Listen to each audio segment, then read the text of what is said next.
Free டைமில் relax பண்ண பார்க்குக்கு போன ஒருத்தர் அங்கே ஒரு அம்மா அவங்க பையனுக்கு தூரியாட்டி விட்டுட்டு இருக்கிறத பார்க்குறாரு. ஆனால் அதை பார்த்த உடனே பயத்தில் அவரோட உடம்பே நடுங்க ஆரம்பிக்குது.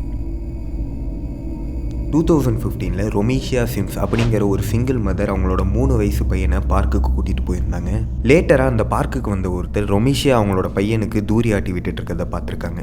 ஆனால் அந்த பையன் தூரியில் எந்த ஒரு அசைவுமே இல்லாமல் இறந்து கிடந்தான். கிட்டத்தட்ட 44 மணி நேரமாக ரொமீஷியா அவங்களோட பையனுக்கு தூரியாட்டி விட்டுருக்காங்க. இதில் நடுவில் பயங்கரமாக மழையும் பெஞ்சிருக்கு. ஸோ ஹைப்போதோமியானாலையும் டீஹைட்ரேஷன்னாலையும் அந்த 3 வயசு பையன் இறந்து போயிருக்கான். அவன் இறந்ததுக்கப்புறமும் ரொமீஷியா தூரியாட்டுறதை ஸ்டாப் பண்ணல. போலீஸ் ரிப்போர்ட்ஸ்லாம் எடுத்ததுக்கப்புறம் தான் தெரியுது ரொமீஷியாவுக்கு ஹாலுசினேஷன் டிஸார்டர் இருந்திருக்கு. அதுக்கு அவங்க சரியாக மெடிசன்ஸ் எடுக்காமல் இருந்திருக்காங்க. ஸோ அவங்களோட பையனை 44 மணி நேரமாக தூரியாட்டி விட்டுட்டு இருக்கும்போது அவங்களோட காதில் ஒன்றே ஒன்று தான் கேட்டிருக்கு, நிறுத்தாத.